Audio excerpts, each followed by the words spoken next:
Break के बाद स्वागत है आपका न्यूज इंडिया में और हम चर्चा कर रहे हैं रेल किराए को लेकर। जो अब इस कोरोना महामारी के इस युद्ध में जो एक चर्चा सी शुरू हो गई है रेल किराए को लेकर, उस पर बात कर रहे हैं। हमारे साथ में अंशु अवस्थी जी बने हुए हैं, कांग्रेस से प्रवक्ता हैं। उत्तर प्रदेश लखनऊ से state head doctor Chandrasen Verma हमारे साथ बने हुए हैं। जयपुर से रहमतुल्लाह खान हमारे संवाददाता लाइव स्टूडियो से हमारे साथ जुड़े हुए हैं। चंद्रसेन जी, ब्रेक पे जाने से पहले अंशु अवस्थी जी ने कुछ सवाल करे हैं केंद्र सरकार की ओर, क्या कुछ उसका जवाब देना चाहेंगे? उमंग, मैं चर्चा सुन रहा था और जैसा मैंने अभी कुछ देर पहले ये क्वेश्चन किया था, उस समय अंशु जी जुड़े हुए नहीं थे और नवीन जी जुड़े हुए थे। तो मेरा सवाल फिर वही है। मैं बहुत सराहना करता हूं इस बात के लिए कि कांग्रेस के अध्यक्ष सोनिया गांधी ने ये कहा कि कांग्रेस अपने पास से उन प्रवासियों को जो ट्रेन से आ रहे हैं उनको पूरा पैसा देगी। और ये भी है कि जैसे कि भारतीय जनता पार्टी ने ये बोला, सरकार ने ये बोला कि भाई 85% केंद्र सरकार देगी, 15% हम देंगे। पूरी तरह से सहमत हूँ, मैं पूरा प्रयास है। लेकिन मेरा पहला क्वेश्चन था, क्योंकि इस समय दोनों प्रवक्ता जुड़े, तो मैं ये पूछना चाहता हूँ कि ऐसे कोरोना महामारी के संकट के समय में जब पूरी दुनिया हमारी ओर देख रही है कि हमने किस तरीके से कंट्रोल किया और क्या क्या प्रयास किए, एक नजीर है। और कल जो प्रधानमंत्री की जो उन्होंने सम्मेलन को उन्होंने ऑनलाइन संबोधित किया था, उसमें उन्होंने ये भी कहा कि साहब जो हमने अपने भारत में किया है वो सारे देशों को ऑनलाइन हम प्रशिक्षण भी देंगे कि वो इस तरीके से कोरोना से निपट सके। ये पूरी दुनिया की बात है जिसको 120 लगभग के आसपास देश देख रहे थे। लेकिन मेरा प्रश्न ये है, क्या ये समय ऐसा है, प्रयास आपके लिए, लेकिन क्या ये समय ऐसा है कि आप इस तरह के एग्जाम्पल लें? अंशु जी, मैं पूछना चाहता हूं कि सोनिया गांधी ने जो ये कहा है कि 1947 के बंटवारे के बाद देश ने पहली बार ऐसा दिल दहलाने वाला मंजर देखा, तो क्या 1947 के उस मंजर को इससे जोड़ने की जरूरत है? दूसरी ओर मैं नवीन जी से ये पूछना चाहता हूं, जैसे मैंने उनसे पूछा था कि भारतीय जनता पार्टी की ओर से आता कि भारत के गांव को हम इटली नहीं बनना देना चाहते जी, क्या ये समय इस तरह के उदाहरणों के लिए उपयुक्त है? बिल्कुल। अंशु जी, क्या जवाब देंगे? नहीं, मैं सिर्फ ये कहता हूं कि पिछले 40 दिन से जो श्रमिक हैं, कामगार हैं और जो जरूरतमंद हैं, जिनकी जेब में पैसे नहीं और जो पैसे थे वो 40 दिन में उन बेचारे उन लोगों ने वहां रह के अप्रवासी स्थान पे उन्होंने उसको किसी तरीके से अपना खर्चा पानी चलाया जी। 40 दिन में सरकार व्यवस्था नहीं कर पाई, कोई प्रबंध नहीं कर पाई। भयावह मंजर है, इसमें कोई दो राय नहीं। जिस तरीके से लोग माइग्रेट हुए थे, श्रीमती सोनिया गांधी जी का जो 1947 से जोड़ने का मतलब बिल्कुल जोड़ने का नहीं, लेकिन जब उस तरीके की घटनाएं होती कि इतना बड़ा माइग्रेट कभी नहीं हुआ और मुझे लगता है कि देश में इस तरीके की विपदा भी कभी नहीं आई कि पूरे देश को 40 दिन के लिए रुक जाना पड़ा जी। तो सवाल ये है कि इतना बड़ा माइग्रेट कि 10 से 12 करोड़ लोग एक जगह से दूसरी जगह शिफ्ट हो रहे हैं। मुझे लगता है कि 1947 के बाद कभी इतना बड़ा माइग्रेशन नहीं हुआ होगा या उससे पहले भी शायद नहीं हुआ होगा। तो सवाल ये है कि 40 दिनों में सरकार कोई प्रबंध नहीं कर पाई, कोई तैयारियों को लेकर ब्लूप्रिंट नहीं था गवर्नमेंट के पास। और दूसरा, अगर केंद्र सरकार कोई निर्णय ले रही थी 85% और 15% का, तो इतना ज्यादा सरकार के आदेश में भ्रामकता क्यों है? सवाल ये है जी। लोगों को सहज सुविधाएं मिलनी चाहिए, या सुविधा के नाम पर इतना ज्यादा भ्रामकता फैला दी गई कि लोग स्टेशन पर जा रहे हैं तो उनसे पैसा मांगा जा रहा है। वो पैसे जिनके पास है वो ट्रेन में बैठ पा रहे हैं, जिनके पास नहीं है वो नहीं बैठ पा रहे। मैं नहीं कह रहा हूं, ये न्यूज चैनल्स की स्टोरियां हैं और बहुत हमारे पत्रकार साथियों ने इस बात को उठाया। कांग्रेस अध्यक्ष ने जब निर्णय लिया, उस निर्णय की सराहना होनी चाहिए, उस निर्णय की तारीफ होनी चाहिए। और निर्णय नहीं, उसी दिन से हमने शुरुआत कर दी, हमारे हर राज्य में शुरुआत हो गई है। और ये भारतीय जनता पार्टी को सबक लेना चाहिए कि सरकार में बैठे लोगों का काम राज्य के जनता के, देश की जनता के हित में काम करने की जरूरत है। उद्योगपतियों का आप 68,607 करोड़ माफ कर सकते हैं, लेकिन गरीब आदमी का 500 रुपया किराया माफ करने की आपके अंदर हिम्मत नहीं है, आपके अंदर करुणा नहीं है, कलेजा नहीं है। लोगों ने इस बात को महसूस किया है। अभी भी कांग्रेस पार्टी मांग करती है कि लोग पीड़ित हैं, लोगों के पास पैसे नहीं है, उन्हें कम से कम जिस तरीके से कांग्रेस ने न्याय योजना के लिए काम किया था, आप कोई दूसरी स्कीम लाए, उनको कम से कम 6,000 से 7,500 रुपए महीने अगले 3 महीने तक दीजिए। अगर आप उद्योगपतियों का 68,000 करोड़ माफ कर सकते हैं तो गरीब आदमी को अगर आप दे देंगे तो उसकी सांसें चल जाएंगी। नहीं तो इस कोरोना की महामारी में कोरोना पीड़ितों से ज्यादा भुखमरी से मौतें होंगी और देश की जो अर्थव्यवस्था है वो पूरी तरीके से बर्बादी की कगार पर है। मैं दोष देता हूं केंद्र सरकार का, अगर वो थोड़ी तैयारियां करते, पिछले 40 दिनों में जनता ने संयम रखा है, लेकिन सरकार की तैयारियां काफी नहीं है। मैं फिर से कह रहा हूं, कांग्रेस अध्यक्ष ने जो ऐतिहासिक निर्णय लिया है, विपक्ष में बैठकर जो निर्णय लिया है, सरकार को सीख लेनी चाहिए। जी, क्या कहेंगे चंद्रसेन जी? देखिए, जो मेरा क्वेश्चन फिर वही था कि मैं किसी तरह के प्रयास की मैं वो डिनाई नहीं करता हूं कि प्रयास नहीं किया, यह बहुत अच्छा प्रयास था। और जिस तरह की बात अंशु जी कह रहे हैं कि पूरे देश में जो पलायन है और जिस तरह मजदूरों की स्थिति है, तो इतने लंबे समय तक काम कर रहे हैं।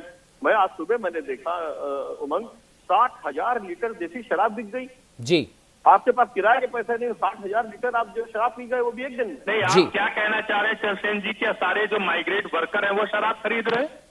आप क्या मतलब गरीब लोगों से जोड़ना चाह रहे, श्रमिकों से जोड़ना चाह रहे, कैसी बात कर रहे हैं आप?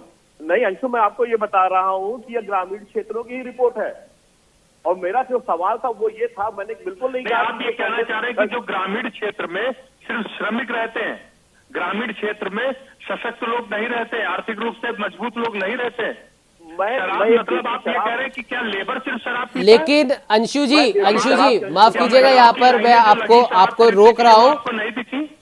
अंशु जी, शराब खरीद रहे, जो हजारों की भीड़ खड़ी है, कैसी बातें कर रहे हैं आप? जिन लोगों के पास पैसे नहीं, उनके दर्द को आप शायद समझ नहीं पा रहे हैं कि जो लोग कैसे कर रहे हैं। वो ठीक है, जो लोग शराब खरीद रहे हैं, आखिर क्यों? हम तो कह रहे हैं कि शराब पर रोक लगनी चाहिए। बिल्कुल अंशु जी, सवाल यही था। अंशु जी, सवाल यही था। अंशु जी सुनिए, कराई हो, हर गांव गली मोहल्ले में सैकड़ों हजारों लोग लाइन में लग रहे हैं। अब किसी को नहीं दिखता है कि कोरोना से संक्रमण फैलेगा इस तरीके से? बिल्कुल अंशु जी, हमारा सवाल यही था, और लगातार 2 दिन तक हमने इसके ऊपर भी चर्चा करी है। जब ये शराबबंदी लागू नहीं हुई थी, उससे पहले भी हमने चर्चा करी है, कल भी हमने चर्चा करी है, और अभी इस सवाल को उठाने का सिर्फ एक मकसद है कि जो लोग भी गरीब और अमीर पर राजनीति कर रहे हैं, उनको कल का मंजर देखना चाहिए था, भले ही गांव हो, शहर हो, या कोई भी धाड़ी हो, हम उसकी बात कर रहे हैं। और इसके अंदर कोई बीजेपी, कांग्रेस या किसी अन्य पार्टी की हम बात नहीं कर रहे, क्योंकि हर लगभग राज्य में कांग्रेस भी शासन कर रही है, बीजेपी भी शासन कर रही है, कहीं पर मिलीजुली सरकार भी है, और ये तमाम राज्य सरकारों ने इसकी छूट दी है। और इस समय सुनिए अंशु जी, अगर ये छूट दी जा रही थी, चलिए, हमने सोनिया गांधी जी ने जो पहल करी रेल किराए की, उसका हम स्वागत कर रहे हैं, उसको हम डिनाई नहीं कर रहे, लेकिन सवाल यह है कि उस किराए की माफी के साथ साथ 1947 के मंजर को याद दिलाना क्या जरूरी है, यह सवाल था। उन्होंने सहायता के लिए हां करी है, इससे किसी ने मना नहीं करा, और साथ के साथ उसके अंदर यह भी जोड़ा गया, कल की घटना का जिक्र सिर्फ इसलिए किया गया कि जो लोग भी गरीबों के नाम पर राजनीति कर रहे हैं, वो कोई भी हो, किसी भी राज्य सरकार के हो या किसी भी पार्टी के हो, उनको कल का मंजर देखना चाहिए था। ये वही गरीब थे जो ये कह रहे हैं कि हम भूखे मर रहे हैं, कम से कम आज शराब मिल रही है तो चैन से तो सोएंगे। भूखे मरने वाले लोग अपने हाथों में 1500, 2000, 2500 रुपए लेके लाइन में लगे हैं। 40 दिन के लॉकडाउन में, मैं फिर से कह रहा हूं, 40 दिन के लॉकडाउन में एक चरित्र बिल्कुल साफ हो गया है जी। एक बात बिल्कुल साफ हो गया है कि सरकार को गरीबों को लेकर कोई चिंता नहीं है। आप याद करिए, ये अगर तैयारियां थी तो आखिर अभी भी 40 दिनों के बाद भी क्यों माइग्रेशन चल रहा है? सरकार का क्या ब्लूप्रिंट है? सवाल ये, लेकिन अंशु जी, सवाल ये है, क्या हर चीज केंद्र सरकार पे डालना उचित है? क्या राज्य सरकारों के कुछ दायित्व नहीं है? हर तरीके से राज्य सरकार और केंद्र सरकार की जिम्मेदारी है बिल्कुल कि देश में रह रहे लोगों की व्यवस्था, देश में रह रहे लोगों का सुचारू रूप से भोजन, पानी, खाना पीना, रहना, ये सरकार की जिम्मेदारी है जी। और आपको याद होगा, भारतीय जनता पार्टी ने जब चुनाव लड़ा था, प्रधानमंत्री जी हर मंच से कहते थे कि मेरी जिम्मेदारी है, मैं चौकीदार हूं। सरकार की पूरी तरीके से जिम्मेदारी है, सरकार ने अपनी जिम्मेदारियां नहीं निभाई है, तब जाकर जी। अंशु जी, चुनावों के समय कौन क्या बयान देता था, इसके ऊपर हम बात नहीं करें तो अच्छा है, क्योंकि कई और लोगों ने भी अलग अलग तरीके के बयान दिए हैं। इस समय देश कोरोना से जूझ रहा है, कोरोना महामारी से हम कैसे निकले, इस पर ध्यान देना जरूरी है। खैर अंशु जी, आप हमारे साथ में जुड़े, उसके लिए आपका बहुत बहुत धन्यवाद। नमस्कार। तो हम बात कर हमारे साथ में राजस्थान की राजधानी जयपुर से संवाददाता रहमतुल्लाह खान भी जुड़े हुए हैं। उत्तराखंड से गौरव गुप्ता भी जुड़ने वाले हैं थोड़ी ही देर में। रहमत, आपके पास आना चाहूंगा। जिस प्रकार से कांग्रेस अध्यक्षा सोनिया गांधी जी ने जो एक अपील करी है सभी अपनी कांग्रेस की इकाइयों से, क्या कुछ उसके बारे में कहना है आपको? बिल्कुल उमंग जी, वर्तमान की जो स्थिति है उसमें यह है कि सबसे पहले मुख्यमंत्री अशोक गहलोत ने इस बात की चिंता जताई कि प्रवासी जो अन्य राज्यों में रह रहे हैं, चाहे राजस्थान के अन्य राज्यों में रह रहे हैं या फिर अन्य राज्यों के राजस्थान में रह रहे हैं, उनकी उन्होंने चिंता जताई। सबसे पहले उन्होंने केंद्र सरकार से मांग की कि इनको लाने ले जाने के लिए रेल की व्यवस्था करें। रेल मंत्रालय से मांग की। उसके बाद में रेल मंत्रालय ने अपना जो है ऑर्डर निकाला कि सभी ये स्पेशल यानी विशेषकर ट्रेनें जो है शुरू हो जाएंगी। तब सबसे पहले इन्होंने किराए की डिमांड की कि हम सीधे जो खिड़की से टिकट नहीं, मजदूरों को नहीं बांटेंगे, राज्य सरकार टिकटें हमसे खरीदें और वो अपने मजदूरों को दे। किस तरह से देती है वो राज्य सरकार की हेडेक है। इस तरह से उन्होंने ऑर्डर निकाला। उसके बाद में जो है इस पर थोड़ा बहुत जो है राजनीतिक कुछ बयानबाजी आई। उसके बाद में फिर से रेल मंत्रालय अपना जो है एक ऑर्डर और निकालती है कि 85% जो है रेल भुगतान करेगी और 15% राज्य सरकार भुगतान करेगी। उसके बाद में जो है कल जो है कांग्रेस अध्यक्ष सोनिया गांधी ने कहा कि सभी राज्य की इकाइयों, कांग्रेस की इकाइयां जो है प्रदेश कार्यकारिणी से ये कहा है कि वो जो है सरकार इस जो रेल मंत्रालय जो रेल में जो मजदूर जाएंगे उनका जो किराया वहन करेगी। तो इस प्रकार की जो बयानबाजी आ रही है, चाहे कांग्रेस की हो चाहे बीजेपी की हो, बयानबाजी इस वक्त नहीं होनी चाहिए। कोरोना का संकट चल रहा है, सभी लोग जूझ रहे हैं। जो मजदूर है वो वाकई में परेशान हैं, अन्य राज्यों में रह रहे हैं, कोई किस तरह से रह रहा है, सबको अंदरूनी डिपेंडली जब वो खुद को दर्द होता है, किसी को खुद को दर्द होता है किसी चीज का, उसी को मालूम चलता है कि उसका दर्द कैसा होता है।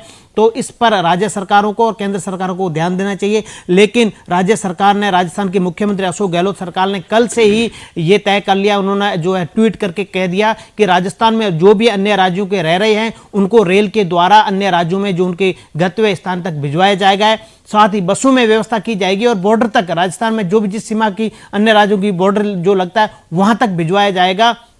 और अब इस पर एक उमंग, मैं एक बात कहना चाहूंगा कि अभी जहां पर राज्य सरकारें, कांग्रेस की सरकारें हैं, वहां पर तो ये लागू कर देंगे। लेकिन यहां से सबसे बड़ा सवाल खड़ा हो रहा है कि जहां पर कांग्रेस की सरकारें नहीं हैं वहां पर कांग्रेस मजदूरों को भिजवाने के लिए किस तरह से व्यवस्था करेगी। फिलहाल इस प्रकार के लिए किसी भी प्रदेश अध्यक्ष ने इस बात को स्पष्ट नहीं किया है, न ही किसी भी प्रकार का उन्होंने जो आर्थिक रूप से किस तरह से रेल मंत्रालय से वो टिकटें खरीद करके उन मजदूर को भिजवाया जाएगा, ये एक बहुत बड़ा सवाल है। उमंग, बिल्कुल रहमत, आपने सही कहा। और डॉक्टर चंद्रसेन वर्मा हमारे साथ लगातार बने हुए स्टेट हेड है और अब हमारे साथ में उत्तर प्रदेश उत्तराखंड से रेजिडेंट एडिटर गौरव गुप्ता भी जुड़ चुके हैं। गौरव जी, आपके पास आना चाहूंगा। जिस प्रकार से अभी जयपुर से रहमतुल्लाह खान ने भी जो एक सवाल जो किया है बहुत वाजिब है कि जहां पर भी कांग्रेस की सरकारें हैं या जहां पर मिलीजुली सरकारें हैं जिसमें कांग्रेस शामिल है वहां पर कांग्रेस खर्चा उठा लेगी। लेकिन जहां पे कांग्रेस की गवर्नमेंट नहीं है वहां के लिए अभी तक कुछ गाइडलाइन जारी नहीं हुई है कि वहां पर कांग्रेस किस तरीके से इन मजदूरों की मदद करेगी। क्या कहेंगे गौरव जी? बिल्कुल सही है उमंग की। सबसे बड़ी बात है कि अगर इस पूरे विषय को देखें, अगर कल से लगातार जब से ये विषय जारी हुआ है, जब से सोनिया गांधी ने ट्वीट किया और उसके बाद से ये सही बात है कि अगर कभी ऐसी मदद करने की स्थिति आती है तो कांग्रेस शासित राज्यों में तो मदद की जा सकती है, मगर दूसरे राज्य जैसे उत्तर प्रदेश, उत्तराखंड या तमाम ऐसे राज्य हैं जहां कांग्रेस की सरकार नहीं है, वहां दिक्कत आएगी। उमंग, एक सबसे बड़ी दिलचस्प बात है आज के डिबेट में, हमको ये देखना होगा कि सोनिया गांधी का जब ट्वीट आता है उसके बाद सुब्रमण्यम स्वामी का ट्वीट आता है और उसके बाद अमित मालविया, तमाम ऐसे लोग और खुद समित पात्रा जैसे लोग इस रेलवे के मामले में ट्वीट करते हैं। अगर बात करी जाए, रेलवे खुद एक ऐसा महकमा है जिसने 151 करोड़ रुपए जो है पीएम केयर फंड में दिया और सबसे बड़ा सवाल यही उठ रहा है कि आखिरकार श्रमिकों के नाम पर राजनीति क्यों की जा रही है। सबसे बड़ी अहम चीज यहां देखने को मिलेगी आपको उमंग कि जब जब कांग्रेस ने, राहुल गांधी ने या सोनिया गांधी ने ट्विटर के माध्यम से, फेसबुक के माध्यम से, अपने बयानों से कोई भी तीर चलाया होता है तो जो ये मोदी सेना है चाहे वो आईटी सेल के रूप में, ट्यूटर के रूप में, पूरी तरह से बौछार करने लगती है। सबसे बड़ा दिलचस्प पहलू मैं आपको बता दूं उमंग, उत्तर प्रदेश में अभी योगी आदित्यनाथ ने यह कहा है कि श्रमिकों के नाम पर राजनीति हो रही है। मायावती ने ट्वीट कर दिया है, सोनिया गांधी अपने तरीके से कह रही हैं, मगर योगी ने कहा कि श्रमिकों के बारे में हम सोचते हैं, हमने 2 महीने की एडवांस पेंशनें श्रमिकों को दे दी हैं और उनके लाने की व्यवस्था कर रहे हैं। उत्तराखंड की अगर बात करें उमंग, तो यहां सबसे बड़ा दिलचस्प पहलू यह है कि अकेले मुख्यमंत्री त्रिवेंद्र सिंह रावत ने 12 ट्रेनें मांगी थी, 1.5 लाख से ज्यादा श्रमिकों का यहां रजिस्ट्रेशन हो गया है, मगर वो ट्रेन का अता पता नहीं है। और अब बड़ा सवाल ये हो रहा है कि जो लोग खासकर हमारे कोरोना से रिलेटेड हैं उनको पहले लाया जाएगा, या जो आसपास करीब 1.5 लाख लोग रजिस्ट्रेशन करा चुके हैं उनका क्या होगा। कुछ लोग हमारे साथ हैं यहाँ पर उमंग, मैं उनकी भी आपको प्रतिक्रिया बताता हूँ। हमारे साथ एक प्रोफेसर हैं जो महाविद्यालय में प्रोफेसर हैं। आपके कई सारे लोग प्रवासी जो हैं वो बाहर फंसे हुए हैं। लगातार हमें बताया गया था कि ट्रेन के रिजर्वेशन के लिए रजिस्ट्रेशन कराए गए थे, मोबाइल पर भी लगातार मैसेज आ रहे हैं, मगर वो लोग नहीं आ पा रहे हैं। किस तरह की परेशानी हो रही है आप लोगों को कि प्रवासी जो है हमारे करीब 1.5 लाख उत्तराखंड के लोग वापस नहीं आ पा रहे हैं? नहीं, वापस तो नहीं आ पा रहे हैं, ये चीज़ सही है, पर शासन प्रशासन भी अपना काम कर रहा है, केंद्र सरकार राज्य सरकार भी कर रही है। हर सारी जिम्मेदारी उन्हीं की नहीं है ना, कुछ हमें भी जिम्मेदारी निभानी है। अगर सरकार अपना काम सही से कर रही है, उन्हें वहाँ पे भोजन प्राप्त हो रहा है, सब कुछ प्राप्त हो रहा है, तो वो लोग वहीं रहें, क्योंकि यहाँ आकर भी वो 14-15 दिन तो क्वारंटाइन रहेंगे ही, तो वो कौन सा घर में आके रह रहे हैं। वो जो व्यवस्था उनकी वहाँ क्वारंटाइन सेंटर में हो रही है वो व्यवस्था उनकी वहाँ भी हो रही है। एक अहम सवाल, श्रमिकों को लाने का प्रयास जारी है। आपकी बहुत अच्छी बात है कि आप केंद्र सरकार राज्य सरकार के प्रयासों को सराह रहे हैं, मगर कांग्रेस अब ये कह रही है कि अगर आप लोग जिस तरह से उनसे टिकट लिया गया है पिछले कुछ दिनों, अगर आप लोग नहीं ला पाते तो हम इसमें टिकट हम मतलब कांग्रेस खर्चा करेगी। आपको लगता है कि कहीं ना कहीं अब कोरोना पीछे छूट गया है और इस कोरोना के आधार पर राजनीति आगे आ गई है? देखिए, कोरोना जैसी महामारी में इस तरीके की राजनीति नहीं करनी चाहिए। बहुत शर्म की बात है हम सभी के लिए, इस पढ़े लिखे समाज के लिए, इस बौद्धिक समाज के लिए बहुत शर्म की बात है। और जहां तक कि रेल टिकट की बात करें, 85% तो आपकी सेंट्रल गवर्नमेंट दे रही है, 15% स्टेट गवर्नमेंट दे रही है, तो क्या बचा आपके कांग्रेस को देने के लिए, बताइए ना। देखा उमंग, कितना वाजिब सवाल है जो आप उठा रहे थे पूरी डिबेट में। लगातार आप भी कांग्रेसियों को समझा रहे हैं कि बचा क्या है जो कांग्रेस को खर्च करना है, मगर सबसे बड़ी बात है बची है राजनीति, जो कांग्रेस और भाजपा के आईटी सेल द्वारा इस पूरे मामले पे की जा रही है। कई दर्द पीछे छूट गए हैं, क्योंकि श्रमिकों के नाम पर आप किसका सहारा लेंगे। मायावती अपना कार्ड खेल रही हैं, सोनिया राहुल अपने तरीके से चीजों को आगे ले आए हैं, मगर सबसे बड़ी बात यही है कि इस क्रोनोलॉजी को समझना होगा। हम जिस लड़ाई को 44-45 दिन से लड़ रहे हैं, हमारे देशवासी जिस लड़ाई को लड़ रहे हैं, उसको आगे लाना होगा, राजनीति को पीछे छोड़ना होगा। उमंग, बिल्कुल गौरव जी, आपने सही कहा कि राजनीति को पीछे छोड़ना होगा। और चंद्रसेन जी, आपके पास आना चाहूंगा। अभी जिस प्रकार से जो ये लेक्चरर साहिबा जुड़ी थी, इन्होंने भी कहा, वही बात इन्होंने दोहराई जिस बात को लेकर हम इतनी देर से इस पर चर्चा कर रहे हैं कि 85% रेलवे दे दी, 15% राज्य सरकारों ने दे दिया, फिर खर्च करने के लिए बचा ही था। खैर, लेकिन गरीबों पर राजनीति हमेशा से होती रही है, आजादी के बाद से लेके अभी तक भी। और सबसे बड़ी बात चंद्रसेन जी, अगर कल की हम बात करें, क्योंकि बार बार जो ये शराब बंदी में जो छूट दी गई है इस कोरोना महामारी के चलते, उस पर भी गौर करने वाली बात यह है कि नोटबंदी के टाइम को अगर हम याद करें तो जो लंबी लंबी लाइनें लगी थी, CAA, NRC, NPR के समय भी यही दुहाई दी गई कि फिर से लंबी लाइनों में लोगों को परेशान किया जाएगा। लेकिन कल जो लंबी लाइनें लगी उसके लिए कोई भी आगे नहीं आया बोलने कि ये भी लंबी लाइन लगी है। धूप में इस लाइन में भी 1.5-1.5, 2-2 किलोमीटर की लाइन में लोग लगे हैं, कई लोगों की तबीयत भी खराब हुई है, लेकिन उसके बारे में कोई नहीं बोला। तो इसका मतलब हम ये समझ सकते हैं कि रेल किराए के नाम पे सिर्फ राजनीति हो रही है, क्योंकि दूसरे मुद्दे यहां पर गौण कर दिए गए हैं। चंद्रसेन जी, कल जैसा आपने देखा कि न्यूज इंडिया ने जो पड़ताल करी, तो लोगों से बात करी, जो विजुअल्स आए, लोग जेब भर के लेकिन निकले हुए थे, पैसे हाथों में लिए हुए लहरा रहे थे। वो अपने साथ में बोरा और पेटी लेकर के आए थे। वो इस तैयारी से आए थे कि मतलब उनको कहीं से नहीं दिख रहा था कि लॉकडाउन में किसी के पास पैसे को लेके कमी है। यही मैंने बोला। लेकिन वही ग्रामीण क्षेत्रों से 60,000 लीटर देशी शराब बिकी है जी। ये एक बहुत बड़ा प्रश्न चिन्ह है। देखिए, टाटा ने स्टेटमेंट दिया था अखबारों और चैनलों में, उन्होंने कहा था कि ये जो ये जो वक्त है, जो ये वर्ष है, वो जिंदा रहने के लिए है, जीवित रहने के लिए, नफा नुकसान के लिए नहीं है। तो बहुत नफा नुकसान पे न जाए। आपने बहुत बड़ी मांग की, अच्छी मांग करी है सोनिया गांधी ने कि ठीक है साहब, जिनके पास नहीं पैसे होंगे उनको कांग्रेस देगी। आज मायावती ने भी इसी बात को कहा सीधे सीधे कि बसपा अपने समर्थवान लोगों से मदद दिलाएगी। हर पार्टी यही कह रही है। और मैं आपको फटाफट भी ये बता दूं कि जैसे बिहार से मुख्यमंत्री ने कहा कि जो छात्रों के ट्रेन का किराया बिहार सरकार सीधे रेलवे को दे देगी, सीधे रेलवे को देगी। और मध्य प्रदेश के मुख्यमंत्री ने ये कहा कि ट्रेनों के जरिए अपने घरों तक आ रहे प्रवासी मजदूरों से कोई भी किराया नहीं देना होगा। राजस्थान के मुख्यमंत्री अशोक गहलोत ने ये कहा कि राज्य सरकार घर वापस लौट रहे मजदूरों का किराया देगी। सीधी सीधी बात। और छत्तीसगढ़ के मुख्यमंत्री भूपेश बघेल ने कहा कि श्रमिकों के स्पेशल ट्रेनों को लौट रहे प्रवासी मजदूरों का किराया हम देंगे।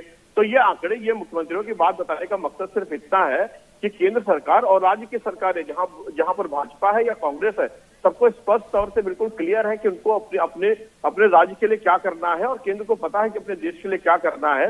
मेरा सबसे बड़ा जो प्रश्न था वो यही था कि इस समय ये ओछी राजनीति का नहीं है। आप इस महामारी को आप 1947 से नहीं जोड़ सकते और भाजपा से सिर्फ इतना कहना था कि साहब आप इसको इटली से नहीं जोड़ सकते। ये हमारे देश के अंदर का मुद्दा है, इसको हमको आपस में मिलकर निपटना। ये वक्त राजनीतिक रोटियां सेकने का नहीं है। उमंग जी बिल्कुल चंद्रसेन जी, आपने सही कहा कि ये वक्त राजनीतिक रोटियां सेकने का नहीं है। और अगर गरीबों पर बात करनी है, श्रमिकों पर बात करनी है, तो बिना बोले सहायता करना भी सहायता करने का एक अच्छा स्वरूप होता है। खैर रहमतुल्लाह, अब कुछ आप कहना चाहेंगे?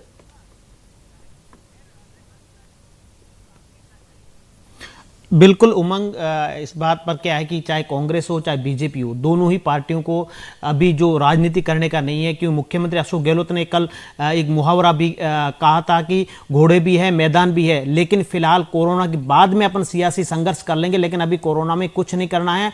हमको मिल करके कोरोना को भारत से नष्ट करना है, पूरी तरह से खत्म करना है। रही मजदूर की बात, तो प्रवासी मजदूर जो भी राजस्थान में अन्य राज्यों को रह रही है, उसके लिए मुख्यमंत्री अशोक गहलोत ने पूरी तरह से कहा कि रेल मंत्रालय को रेल से भिजवाने के लिए पूरी जिम्मेदारी राजस्थान सरकार की है। राजस्थान सरकार उसका किराया भुगतान करेगी। और दूसरी बात, जो भी बसों में जाना चाहते हैं उसको उनके सीमा तक, बॉर्डर तक जाने के लिए जो है जिस राज्य की सीमा, राजस्थान की सीमा लगती है, वहां पर पहुंचाने तक की जिम्मेदारी राजस्थान सरकार की है। फिलहाल ये एक बड़ा सवाल यह भी है कि जब 85% रेल भुगतान कर रही है और 15% राज्य सरकार को दे दिया गया है कि राज्य सरकार है इसका भुगतान करेगी। पीएम फंड में इतने पैसे आ रहे हैं, जब पीएम फंड को रेल मंत्रालय अपना कोविड-19 के लिए जो पैसे दे सकती है, तो मजदूरों को, प्रवासियों को भिजवाने के लिए क्यों नहीं दे सकते? जब 85% भुगतान कर सकती है तो 15% राज्य सरकारों पर जो डाला जा रहा है, केंद्र सरकार ये इस पर रेल मंत्रालय खुद जो मजदूरों को भिजवा भी सकती है। क्योंकि जब ये भी कोविड-19 से जुड़ा हुआ है, प्रवासी मजदूर ये भी कोरोना संघर्ष से जो है जूझ रही हैं। ये एक सवाल है। बिल्कुल रहमत, आपने सही कहा कि जब 85% उठा सकती है तो 15% उठाने में क्या है। गौरव जी, आपके पास आना चाहूंगा, बहुत ही कम समय है, कम शब्दों में आपसे फाइनल कमेंट लेना चाहूंगा कि जब 85% रेलवे उठा सकती है तो फिर 15% उठाने में क्या हर्जा है? गौरव जी।